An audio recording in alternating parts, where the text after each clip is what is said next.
Todos, hoje temos mais uma reunião da UNI e a ideia hoje é tratamentos das estenoses laringotraqueais, é isso?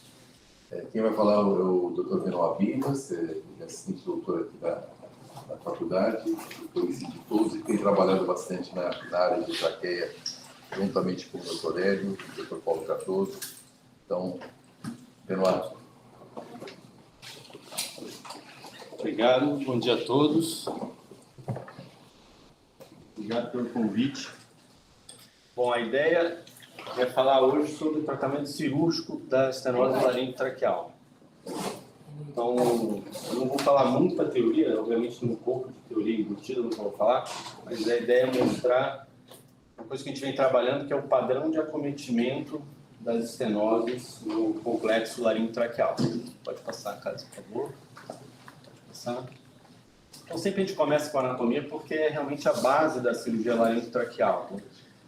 E é o que torna realmente a cirurgia traqueal e laringotraqueal tão complexa. A vascularização da traqueia não é uma vascularização boa, a gente sabe, então toda a anastomose que a gente faz na região acaba sendo uma anastomose mais isquêmica. Pode passar. E existe também a relação entre as estruturas da traqueia com os outros órgãos mediastinais, com estruturas vasculares, com esôfago, com nervos laringeu recorrente. A preservação do nervo também é uma parte importante da cirurgia, porque a gente pretende não só um objetivo anatômico, mas também um objetivo funcional. Sabe? Esse é um slide que eu gosto bastante, porque além das características particulares da traqueia, existe também uma mudança ao longo da vida. Então, operar um jovem tipo Djokovic é bem diferente de operar uma senhora de 80 anos, né? Com o passar dos anos, a gente vai tendo uma cifose e a traqueia passa a ficar mais calcificada dentro do tórax. Então, isso torna as estruturas menos flexíveis. Então, é muito mais fácil fazer uma ressecção estendida no jovem, com o pescoço mais largo e traqueia cervical, do que no idoso. Também, obviamente, outros fatores podem comprometer. Pode passar? Primeira coisa que a gente precisa saber, e tem uma frase no livro do Dr. Grilo, que é não cometer os erros do passado. A gente sabe o que dá errado. Então, a gente precisa conhecer os fatores preditores de complicações. Agora, eu sempre falo, isso não são garantias de complicações, mas você precisa entender que a soma desses fatores, sim, vai levar a um resultado pior na cirurgia. Comorbidades, isso é um trabalho nosso, 2014.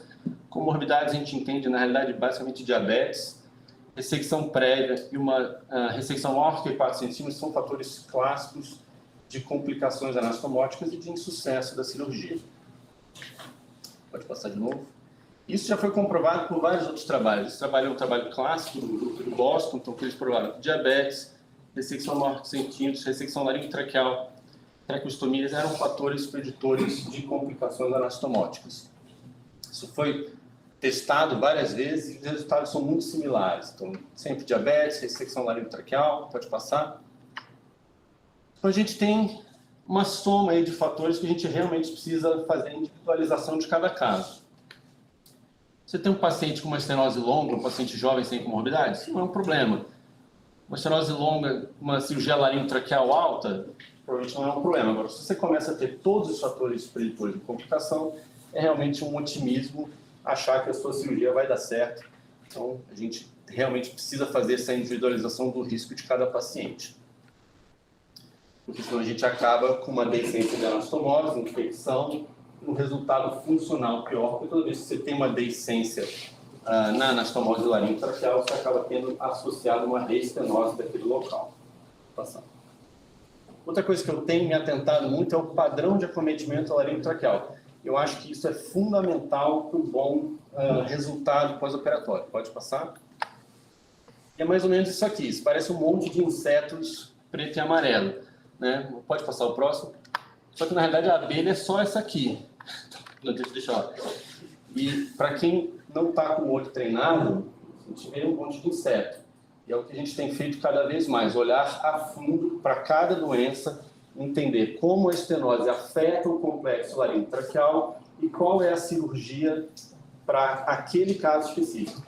Como fazer anastomose, como fazer aquilo, são detalhes muito simples. A questão é, você está fazendo a cirurgia correta para o acometimento adequado? Se você não estiver fazendo isso, a sua cirurgia vai dar errado. Pode passar. Pode passar? Então, a primeira situação é uma laringe que é normal. Então, nesse caso, a gente tem uma placa posterior, pode deixar aí, uma placa, pode passar mais um, uma placa posterior e anterior da cricoide normal. Pode passar? E aí sim, a estenose, pode ir descendo.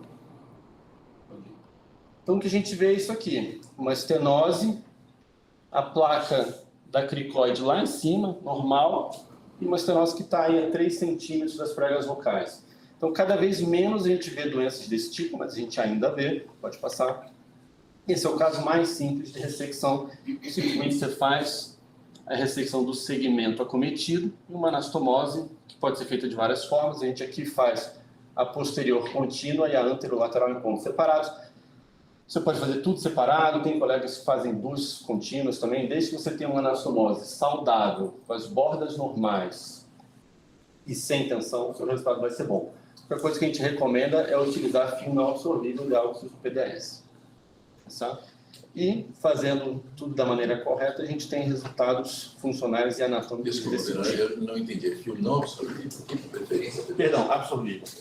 Absorvível, vamos filamentar. Eu utilizo o PDS preferencialmente. Falei, ué. Não, falei errado. PDS, absorvível, monofilamentar.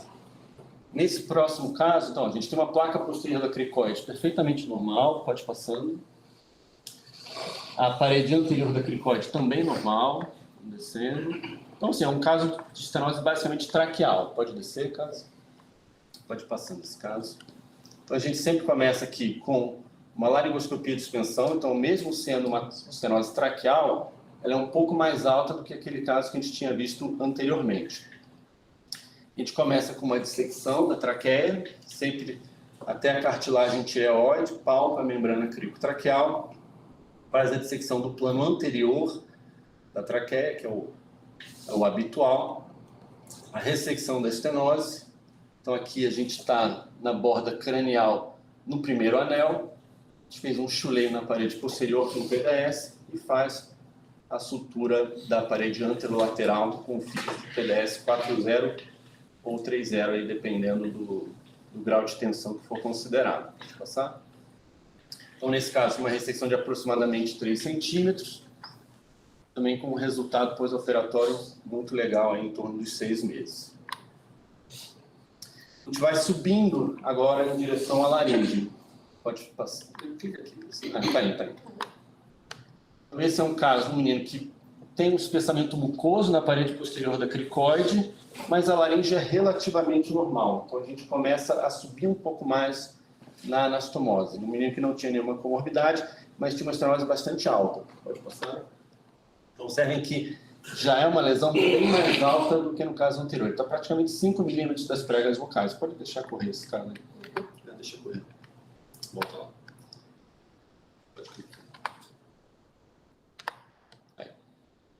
Quem vai correr o vídeo completo. Então, é um caso que, às vezes, as pessoas falam, essa lesão é alta, é um caso para laringofissura. Não. Se você não fizer a tomografia e identificar quais as estruturas estão acometidas, você vai errar. A gente observou, a gente viu na tomografia que a laringe posterior estava, a cricoide posterior estava acometida, mas o resto estava normal. Então, a gente começa com a palpação das estruturas, secção da parede anterior da traqueia, normal, trajeto da mediastinoscopia. E aqui a gente ainda tem uma parede anterior da cricoide com bastante doença, mas a gente consegue aos poucos ir escavando, e às vezes eu tiro até metade da parede anterior da cricoide sem desmontar o complexo laringotraqueal. E isso aqui que é importante, que a gente leve uma mucosa saudável junto com a mucosa saudável da laringe. Isso é fundamental para o sucesso, que você tenha as duas bordas, tanto anterior como posterior da traqueia, saudáveis. Então a gente precisa levar esse flap de mucosa saudável praticamente na prega vocal para ter um resultado bom. Pode passar? Lembrando, foi uma anastomose alta, um rapaz que tinha, a estenose foi mais ou menos 4 centímetros de ressecção, ele evoluiu com uma infecção local, uma coleção aérea, e nesse momento a gente vê um edema da anastomose. Pode passar? A gente fez a drenagem da incisão, então foram 4 centímetros de ressecção, mas pode passar de novo, mas com um resultado final a longo prazo também bastante satisfatório, ele voltou agora, está muito bem. Pode passar. Aqui é onde vão estar boa parte das nossas cirurgias, em que acometem a cartilagem cricoide de outras maneiras. E pode voltar um pouquinho. E a gente tem 3 formas de resolver com isso. Uma anastomose cricotraqueal, ou seja, a gente não resseca a cartilagem cricóide, mas faz uma mucosectomia dorsal, ou seja, remove todo aquele espessamento da placa posterior da cricóide. A gente faz a cirurgia de Pearson tradicional, a gente tira a parede anterior da cricóide, faz uma anastomose mais alta na cartilagem tireoide, ou faz a laringofissura. Pode passar. Pode passar, que eu acho que é isso.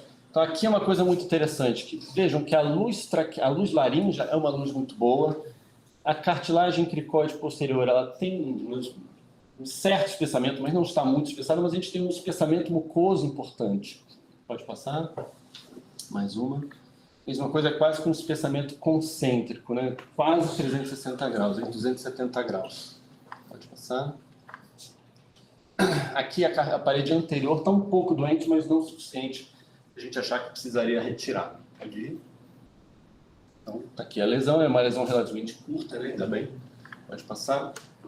A gente começa aí com a identificação das estruturas, com a endoscopia respiratória.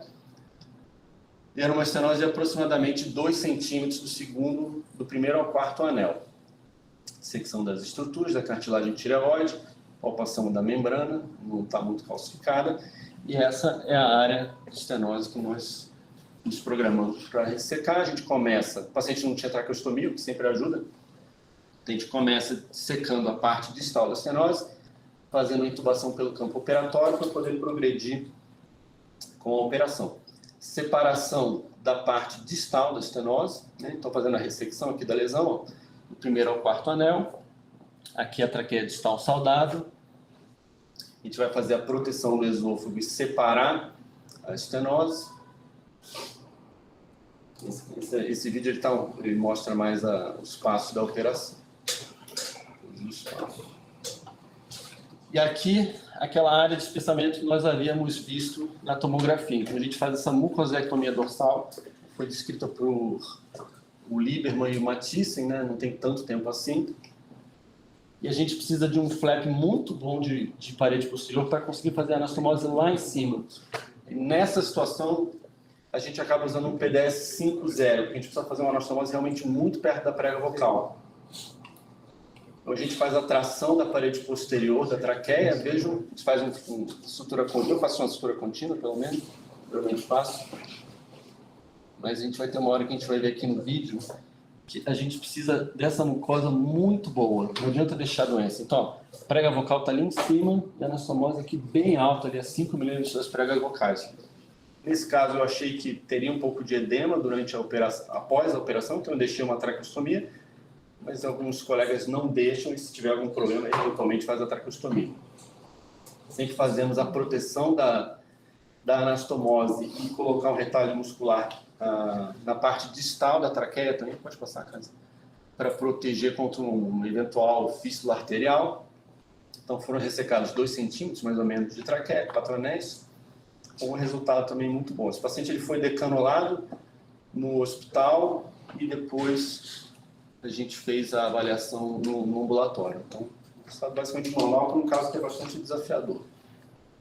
Pode passar. Bom, então a gente continua no grau de envolvimento do complexo laringotraqueal. Agora observem aqui o grau de destruição da placa posterior da cricoide. É completamente diferente dos outros casos, em que ela estava íntegra. Aqui a gente vê um espessamento difuso da cartilagem e um espessamento também, como se ela tivesse tido, provavelmente já teve algum grau de necrose, né? Pode passar.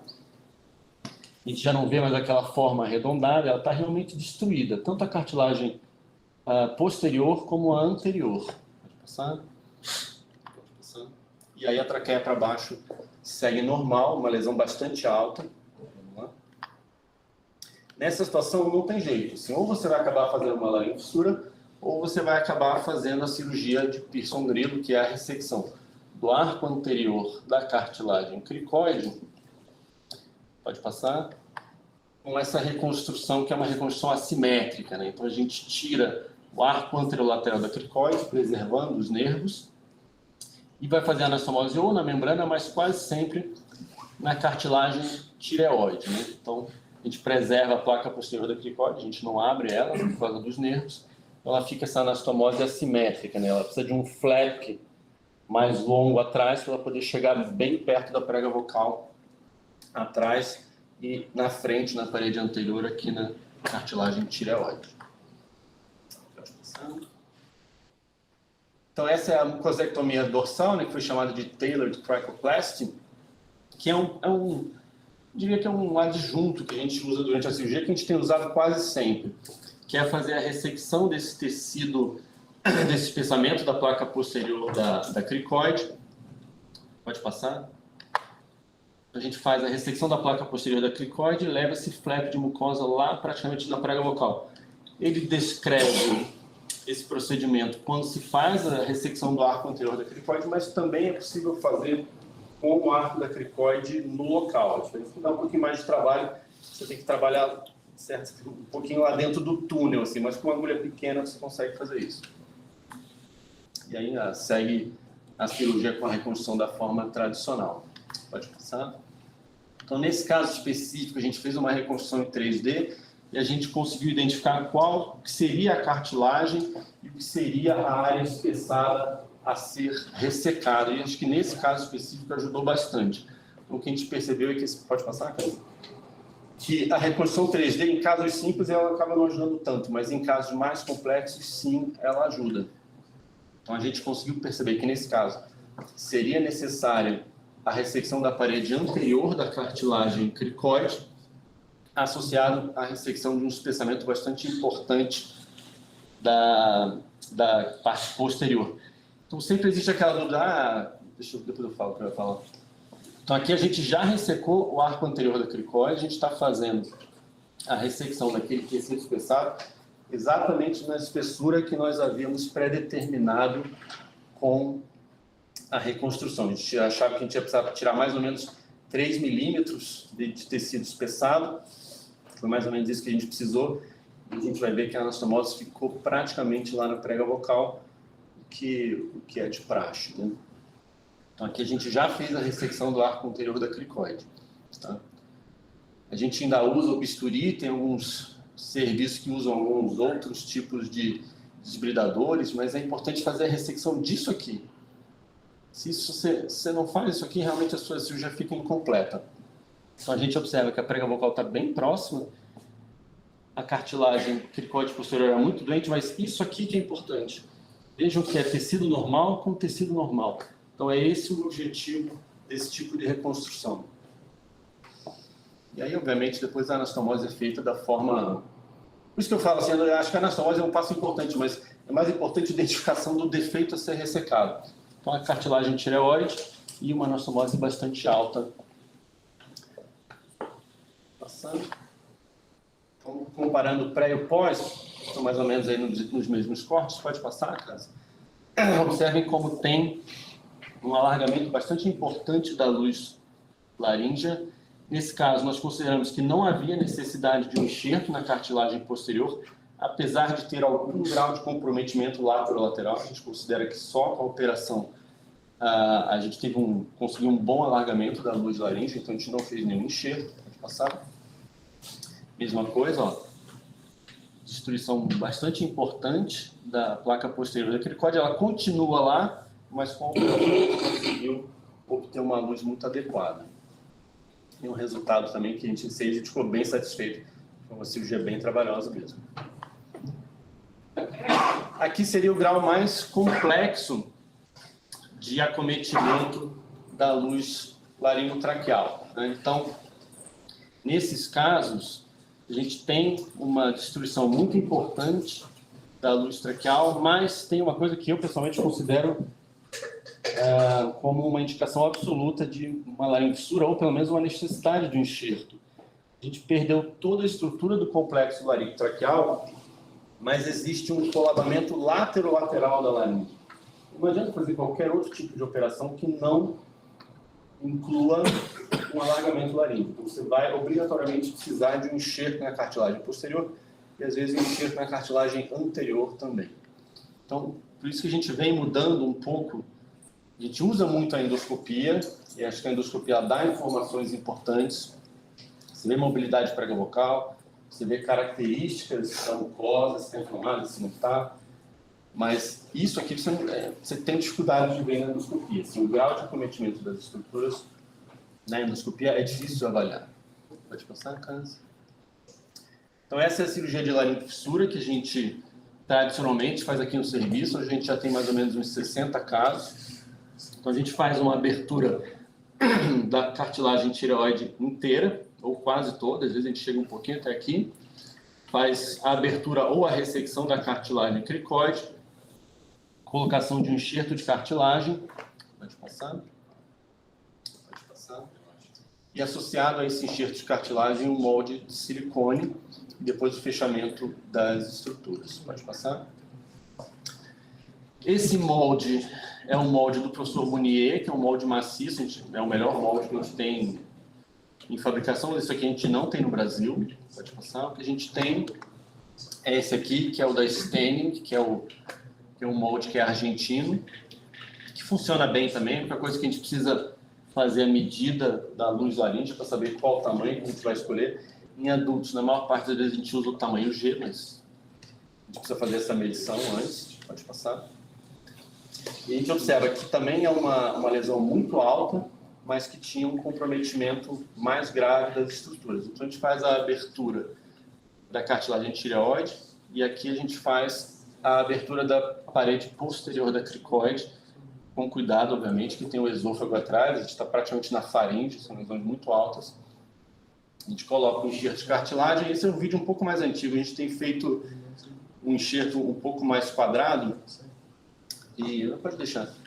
Pode voltar. A gente tem feito um enxerto um pouco mais quadrado e tentado recobrir toda a luz laríngea com mucosa saudável também. Tá? Pode passar, Câncer. Bom, em termos de trabalho, vou mostrar só alguns trabalhos mais recentes que a gente publicou. Esse trabalho foi publicado esse ano no Interactive, né? Agora chama Interdisciplinar, mas era Interactive, de um questionário com os cirurgiões brasileiros sobre como era feita, né? É feita a cirurgia de via aérea no país. Então, quem fazia, quem não fazia, quais eram as habilitações, quais tipos de cirurgião eram mais feitas e as dificuldades que os cirurgiões têm com esse tipo de operação. E um dos problemas é um número muito baixo de operações. Então, eles relatam que eles falam, obviamente relatam, né? Eles fazem mais ou menos 5 cirurgias por ano. A gente acha que se eles falam que é 5, deve ser 2. Né? Mas, ao mesmo tempo, teve uma outra pergunta que dizia, você acha que precisa de quantas cirurgias para ter uma curva de aprendizado? Era 50, 2 por ano, 50 demora pouco. Demorar uns 30 anos para ter uma curva. Então, a gente sabe que a ideia, pode falar, Caso, isso foi até uma coisa que esse trabalho ganhou um comentário do Dr. Clemens, lá de Viena, que é realmente a necessidade da centralização da cirurgia de via aérea em grandes centros. Assim, não dá para você fazer uma cirurgia por ano com esse grau de observação do complexo laringotraqueal e achar que as cirurgias vão dar certo, porque não vão dar certo. E boa parte das cirurgias não dão certo porque não são observados os fatores de risco e não são feitas cirurgias adequadas para a estrutura que está doente. Então, assim, isso que a gente percebe na avaliação pós-operatória. A gente recebe pacientes que vieram do serviço e que tiveram recidiva, ou porque foi mal avaliado no pré-operatório, ou porque teve alguma falha na identificação da estrutura que estava cometida. Pode passar. A gente também faz parte do Banco de Dados Internacional. Esse foi o primeiro trabalho que foi publicado agora esse ano no European, e esse banco de dados surgiu daqui, né, aquele projeto que a gente começou com o Michele lá atrás, agora está começando a dar resultado. E acho que daí também vão sair vários outros trabalhos aí no futuro. Esse trabalho foi apresentado agora na ESTS em 2024, em que eu fiz exatamente isso, que foi a avaliação dos padrões de acometimento laringotraqueal, e a gente observa que cada vez menos a gente tem cirurgia traqueal pura. Cada vez mais as nossas ressecções estão no nível da cricoide para cima. Então, que obviamente demanda mais trabalho, mais observação, são casos mais complexos, mas a gente tem conseguido taxas de complicação cada vez mais baixas e resultados muito bons também. Esse trabalho também ganhou um prêmio lá no Congresso, o STS-SBCT. Pode passar. E essa é a nossa curva de cirurgias ao longo do ano. Então, ano passado a gente fez 25, até julho... Pode deixar. A gente está em 23 e a nossa meta é... Pode passar lá, casa. Nossa meta para esse ano é 40. Então, faltam 17 para o final do ano, com 5 meses. A gente tem feito 3 por mês, então acho que se a gente não chegar lá, a gente vai estar muito perto aí da nossa meta. Bom, como conclusão, as estenoses laringotraqueais são realmente desafiadoras. Acredito que a reconstrução 3D, especialmente nos casos mais complexos, ela pode ser útil. É uma coisa que a gente tem focado muito, a técnica correta para o defeito a ser tratado. Então, não é uma compra ali preta-porter, né? Você tem que realmente individualizar o tratamento para o paciente. A primeira operação é sempre a melhor, às vezes a única. Reoperações, a gente conversa com os residentes, não são impossíveis, mas são realmente muito difíceis. Você tem muita aderência, você tem menos mobilidade da traqueia, já foi ressecada uma porção da traqueia. Não é impossível, mas é sempre muito difícil. E fundamental, não cometer os erros do passado. O otimismo exagerado é uma forma de doença. Não lembro agora qual foi o filósofo que falou isso, mas é verdade. É uma mania, psiquiatria é uma mania. Pode ser, mas isso é uma frase assim, que eu já ouvi algumas vezes. Não adianta, se o paciente tem todos os fatores preditores de risco, de negatividade, pode ser o melhor cirurgião do mundo. Muito provavelmente aquilo vai dar errado. Então, realmente, individualizar o tratamento é fundamental. Pode passar. Agradecimento ao time que está sempre junto. É isso. Obrigado. Agora tem um caso brilhantemente apresentado pela doutora Casimira, que não é uma cirurgia laríngea, né, Caso? É uma cirurgia traqueal. Eu não posso fazer a pergunta. Né? Você falou que as estenoses no passado, quando nós começamos, que bem ou mal, deve ser isso, a gente, as estenoses traqueais puras. Hoje elas são mais altas. Você acha, ao que você atribui isso? A mudança das cânulas? A gente usava no passado aquela cânula laranja, que não só o material era tóxico para a traqueia, como o balão de alta pressão. Você acha que houve impacto em função dessa troca de cânula? Essa é uma pergunta difícil de responder. Assim, antigamente a gente tinha muita lesão pelo balonete, então realmente tinha muita lesão traqueal. Essa lesão a gente não vê muito mais hoje. Então, talvez o tipo de cânula, pacientes intubados muito tempo. Eu acho que tem várias coisas que contribuem para isso. Muito tempo de intubação, traqueostomias mal feitas, mal cuidado em UTI, acho que tudo isso leva a lesões mais altas. Acho que é uma soma desses fatores. Mas é difícil a gente ver o resultado final, né? Saber o que causou nem sempre é fácil. E aqui agora uma sugestão. Vocês não pensam em usar lúpulas para fazer esse tipo de dissecção? A gente tem, eu tenho utilizado, é que eu preciso comprar uma um pouco menor. Eu tenho uma de 3,5, mas eu acho muito grande.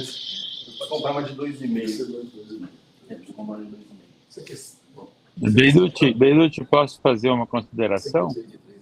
Eu acho que eu fico um campo, fica um pouco... Não, depende. Não, fica igualzinho. Se você... Depende qual que é.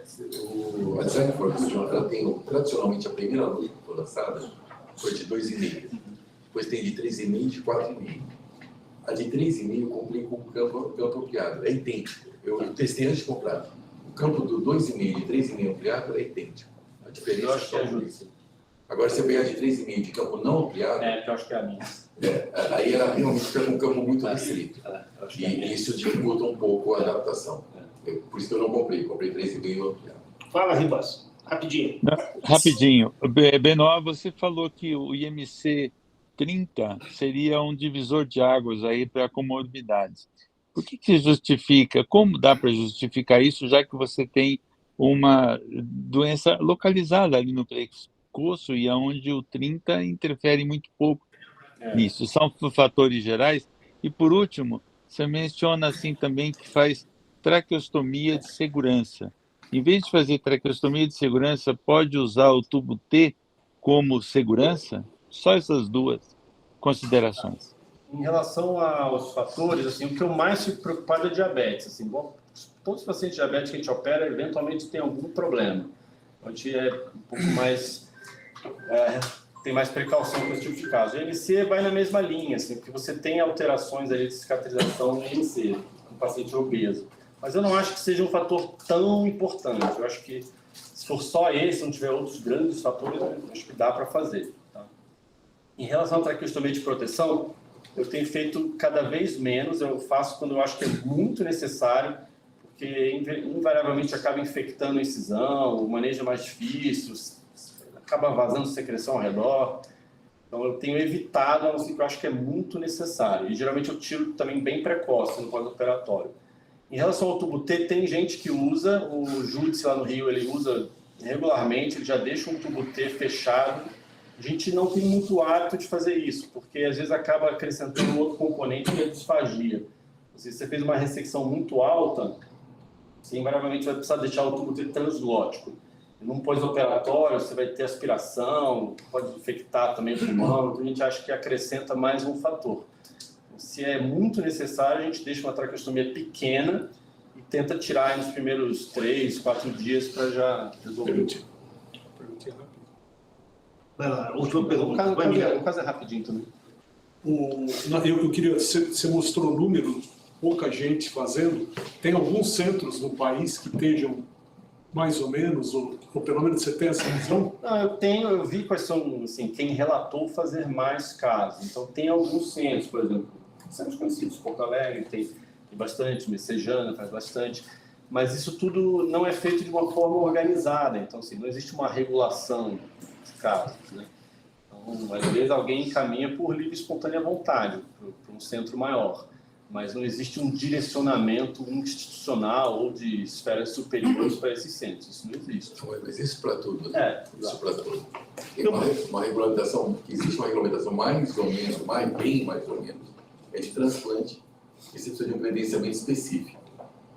Não existe um direcionamento, mas existe um credenciamento. Para todo o resto, isso vale para qualquer doença, na verdade. Esse é um dos problemas nacionais. Na verdade, a minha pergunta não era no sentido de referenciamento, era no sentido de padronização de conduta. Tipo Maceió, tipo o Roger... não, isso a gente não avaliou, né? Não sei, assim, conversando com as pessoas não é exatamente igual, assim, mas isso a gente não chegou a avaliar nesse trabalho, não. De conduta. O que a gente viu é assim, no trabalho a gente mostra qual tipo de material que cada grupo tem.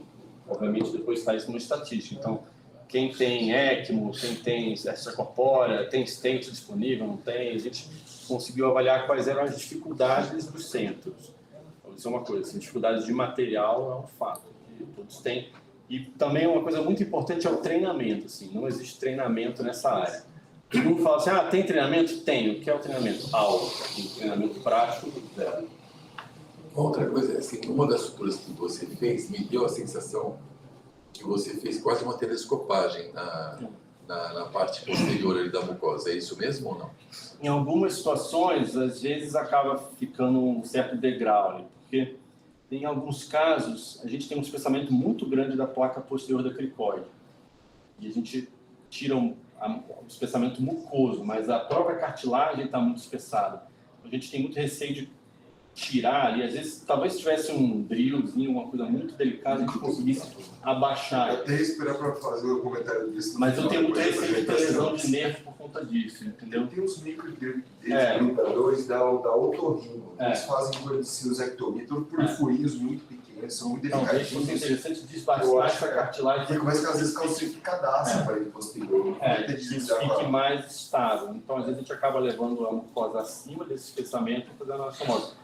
Concordo que às vezes, olhando, fica nesse degrau, mas no pós-operatório acaba não tendo problema. Talvez valha a pena desbridar isso, mas eu realmente tenho um pouco de receio de lesão de nervos.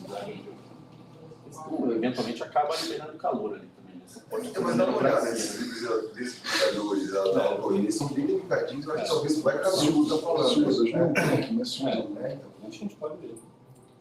Bom, já que todo mundo fez comentário, vamos fazer mais um. Na anastomose contínua posterior, você faz um chuleio simples ou tenta fazer alguma técnica, tipo uma barra grega, que reverta as bordas, não só tira o esporão de dentro da luz traqueal, como realmente apoie nas mucosas, nas duas partes, muito melhor. Você chega a usar isso? Eu faço duas coisas. E, tradicionalmente, aqui a gente faz o Blaylock, que é aquela sutura que inverte, ela fica muito boa. Mas se está muito fácil e uma anastomose traqueal, às vezes eu faço um chuleio simples por praticidade. Porque no chuleio você corre o risco de não só, às vezes, entrar um... Ela fica menos tecido de granulação. Você sabe que isso para transplante, por exemplo, o clássico é fazer borda a borda, normal, sutura simples. O que a gente faz no átrio esquerdo é que chama mais a questão da sutura de Blero. Não sei se isso é uma questão só histórica ou não, de você justamente colocar endotélio com endotélio, né? Então, algumas vezes você ficar com uma gordura ali, no posterior, se entrar aquela gordura do epicárdio, isso é um fator trombogênico também, né? Tem esse outro fator.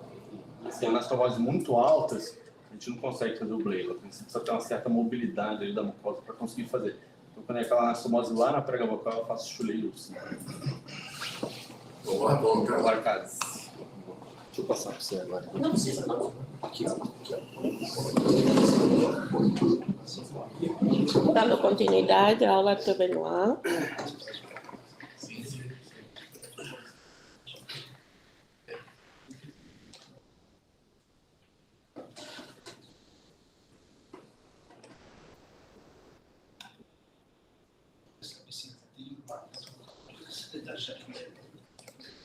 Eu acho que não sei se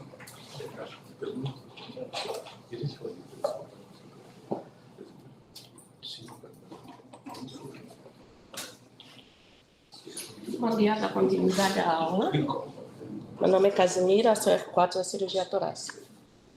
Desde já agradecer o convite ao Dr. Benoit para juntar-me a ele nesse tema. Nós fazemos um caso bem interessante que vamos tentar resumir nesses aspectos da história clínica, os exames de imagem e como nós conduzimos o caso aqui no serviço. Era uma paciente de 24 anos, trabalhava em área administrativa na época, ela residente em São Paulo, negava comorbidades, tinha uma história externa de 2 diagnósticos nos últimos anos de tuberculose e vinha fazendo tratamento com alguns percalços. Nós conseguimos perceber que a paciente, em maio de 2020, ela começou com a sintomatologia bem relacionada, típica para uma infecção respiratória. Ela acabou fazendo um teste de descarro que resultou positivo para tuberculose e foi iniciado o tratamento. Porém, em abril, ela mantinha as mesmas queixas, sem uma melhora clínica significativa. Foi optado pelo médico no posto de saúde repetir o teste, foi negativo, mas teste molecular positivo, e ele reintroduziu a medicação em 2021. Nesse contexto, ele acabou encaminhando ela para o Hospital Clemente Ferreira. Lá eles realizaram algumas culturas do lavado brônquico, que se mostraram negativos para a doença. Optaram por suspender o tratamento, sendo que ela estava mais ou menos aí no 4º mês da segunda linha de RIP. E quando fizeram a reavaliação na consulta ambulatorial, viram que a paciente estava um pouco pior da clínica geral, estava muito mais emagrecida, mantendo uma queixa de tosse, a expectoração começou a ser um pouco mais esverdeada e ela começou a apresentar um quadro de dispneia dosificado como MSC2. Nos exames, eles viram que ela apresentava uma grande consolidação no lobo pulmonar superior, à direita, e não tinha sinais de massas nem nódulos. Na broncoscopia dela, eles conseguiram perceber que tinha uma redução importante da luz do broncofonte direito e acabaram coletando algumas amostras para biópsia, que veio como fragmentos, processo inflamatório sem atipias. Nesse contexto, eles optaram por encaminhar para nós, então, para avaliação com a cirurgia torácica. Quando a paciente chegou,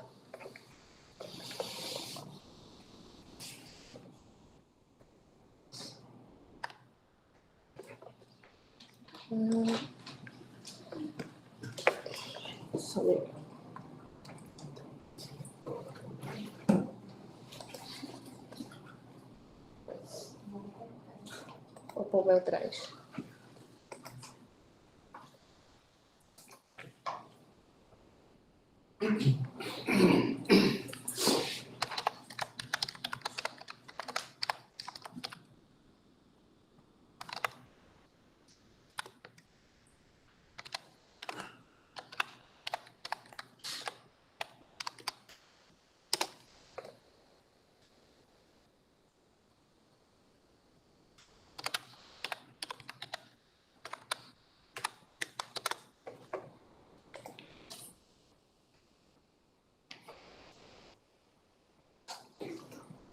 Vai fundo, tudo.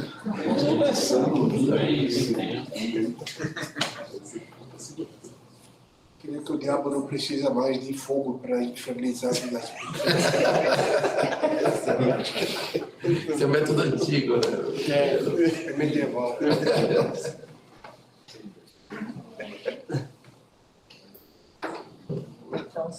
Fora o que você manda.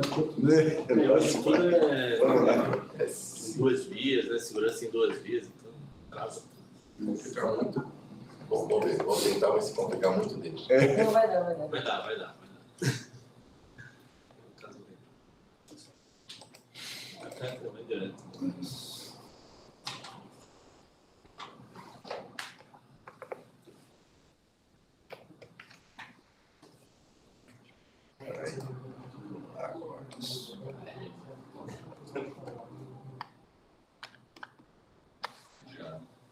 Então, quando a paciente chegou, nós vimos pelas imagens que realmente ela não tinha uma traqueia muito alterada, assim, superior. Ela tinha essa consolidação à direita, pulmonar, e tinha uma estenose de quase 90% da luz, assim, na tomografia, no broncofonte direito. Associado a isso, nós pedimos algumas medições, fizemos a reconstrução e confirmamos aquilo que já veio laudado do hospital externo. Realmente era uma paciente que estava muito sintomática, mantendo aquelas queixas que eu apresentei, com uma dispneia importante. Pelo histórico infeccioso, nós acabamos pedindo também uma avaliação com a pneumo do serviço, relatando aqueles episódios, as tentativas de tratamento prévios. Na broncoscopia aqui nós não temos o vídeo, mas tínhamos a imagem que dava para ver aqui quase todo o fechamento do broncofonte direito e a traqueia a nível superior sem alterações significativas. Uma hiperemia e edema local. Foi coletado também a biópsia ali naquele momento e confirmou, e lavado, e confirmou a presença da doença ainda em fase ativa. Então, após a avaliação com a pneumo, eles optaram por reintroduzir o esquema que havia sido suspenso, fazer um segmento radiológico e ver se a paciente iria responder de certa forma ao tratamento com melhora clínica eventual. Eles acabaram não concordando conosco logo de início para ir para procedimento cirúrgico e nesse contexto, a paciente também ficou meio receosa de fazer o procedimento e teve um gap, um intervalo de tempo em que ela acabou tendo uma gestação e nós fomos protelando a cirurgia até que ela começou a piorar do ponto de vista clínico, apresentando muito mais episódios de infecção respiratória. Nesse intervalo de tempo, trouxemos o caso para discussão à equipe e foi optado, então, nesse ano, em investir no tratamento cirúrgico. No pré-operatório, era uma paciente que apresentava uma prova de função com um padrão obstrutivo moderado, mas tinha um DLCO de 117, que era bom, tinha um CVF um pouco baixo, mas nada que contraindicasse a cirurgia, pensando em uma lobectomia, visto que, pela tomografia, nós vimos que tinha uma alteração importante. Então, no dia 5 de abril, a paciente fez o procedimento cirúrgico. Aí a imagem da reconstrução, como nós vimos, a lesão importante, fechando o broncofonte. Ela, no início da cirurgia, fez uma laringoscopia. Nós conseguimos identificar aquelas mesmas lesões, não haviam melhorado, apesar do tratamento clínico que ela tinha feito. Era uma estenose bem na origem do broncofonte e transponível aparelho. Nesse contexto, acabamos fazendo uma intubação seletiva à esquerda e iniciamos o procedimento cirúrgico. Aí, nesse momento, nós fizemos, primeiro tempo, a lobectomia, né? Aí acabamos isolando a veia do lobo superior. Foi feito a secção com grampeador, aí isolando a artéria. Lembrando, como o doutor Benoit explicou na aula, esses pacientes eles têm um processo inflamatório importante, apesar de ela ser uma paciente jovem, nós já prevíamos que ia ter uma certa dificuldade na mobilidade da traqueia para poder fazer a secção da área da estenose. Então, depois que nós fizemos esse primeiro tempo, nós acabamos fazendo, usando algumas técnicas para poder liberar um pouco mais da maior mobilidade. Teve que ser seccionada e ligada aí a ásicos. Fizemos uma abertura do pericárdio para tentar soltar totalmente a traqueia ali na sua raiz. Foi feita também a secção do ligamento inferior. E como uma proposta, uma forma de termos uma maior mobilização de toda a estrutura traqueal, identificar exatamente o local da estenose e conseguir fazer uma reconstrução com menos tensão. Então, aí é todo o processo de soltura. Não teve intercorrências, não teve nenhuma situação relevante, nesse caso assim, de sangramento. Foi estimado uma perda de mais ou menos uns 100 ml em todo o procedimento. Aí nós conseguimos a liberação da traqueia, identificamos, ligamos ela e depois partimos então para a parte da secção. Conseguimos ver pelos reparos a traqueia aqui no amarelo, temos o broncofonte direito ali também, reparado, o intermédio e aqui. Então, nesse momento foi quando nós começamos a planejar onde faríamos a secção, e depois que fomos fazendo a abertura com a lâmina fria, identificamos que estávamos no local correto, onde tinha a estenose, seccionamos com uma margem boa, acabamos por ter que tirar toda a conexão do broncofonte direito e utilizamos o intermédio para fazer a anastomose na parede lateral da traqueia. Então, fizemos uma abertura na parede lateral, mais ou menos como se fosse uma reconstrução da carina. A carina aberta, né? Estava o broncofonte direito. E aí, no ponto, estava muito difícil de mobilizar. Com a intubação orotraqueal, nós acabamos por tracionar um pouco o tubo orotraqueal para cima e fizemos a intubação seletiva no campo para poder dar mais mobilidade para o procedimento e conseguir identificar melhor a parede posterior medial. Aí, então, a partir desse momento, começamos a fazer o planejamento do início da reconstrução. Então, foi feita a anastomose do intermédio na carina. Na parede posterior, nós usamos também nessa cirurgia o PDS, sim. E foi feita a contínua na posteromedial e depois pontos separados na parede, que seria a parede anterior, mais visualizada assim no campo. Então, bronco intermédio, é intermédio mesmo. Na realidade, a anastomose foi praticamente no lobo médio, né? Ficou muito pouco fora. Aí os pontos separados e a visualização nós conseguimos, com aquela liberação, mobilizar muito mais. E o procedimento foi sem intercorrências. Nós depois acabamos fazendo um teste para ver se havia algum escape ali no intraoperatório. Sem escape, teve uma boa expansão pulmonar. E encerramos o procedimento. Aí fizemos uma avaliação logo no PI com broncoescópio flexível. Dava para ver uma anastomose adequada, uma área um pouquinho hiperembiada, mais pérvia, e ficamos satisfeitos com o procedimento. Essa aqui já é a broncoescopia do quarto PO, que acabou ficando junto no vídeo, que dava para ver que tinha uma área meio violácea, mas não tinha sinais de deiscência. E o broncofonte direito estava perto. Então, o anátomo veio... Essa é a peça da cirurgia. O anátomo confirmava essa presença do processo inflamatório com áreas de granulação e correspondendo adequado àquilo que nós já esperávamos do resultado da peça. Então, o bar ainda positivo ali na peça e os demais exames.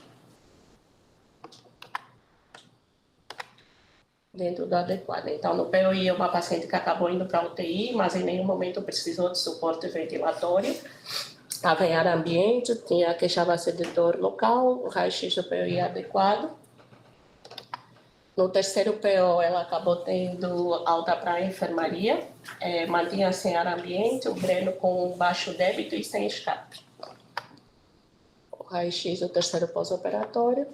A broncooscopia que já foi vista no vídeo anterior, com aquele aspecto. Fez fisioterapia internada, motora e ventilatória. E no oitavo PO, a paciente estava adequada do ponto de vista geral e nós acabamos liberando ela para alta. Antes da alta, nós solicitamos uma tomografia. Nessa tomografia, tinha um pouquinho de líquido, um pouquinho de efizema, mas a paciente em nenhum momento teve escape ou teve nenhuma complicação do ponto de vista infeccioso, respiratório no pós-operatório desse procedimento. Aqui, um mês após, o paciente voltou em consulta no ambulatório, já sem dor, na freira operatória, bem fechada, adaptada, não tinha tosse, não referiu nenhum episódio de expectoração nesse intervalo de tempo e um raio-x adequado para o pós-operatório da paciente. Essa foi a equipe de trabalho hoje. Obrigada.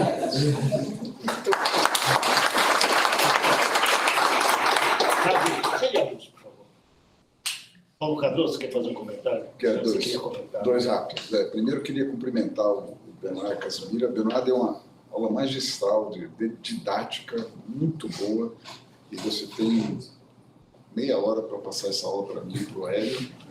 É um privilégio ter você com a gente, é muito bom. Essa é a geração mesmo que a gente formou, né, e quer que toque para frente. E a Casimira, pela excelente também didática, muito boa apresentação, um caso muito bonito, né?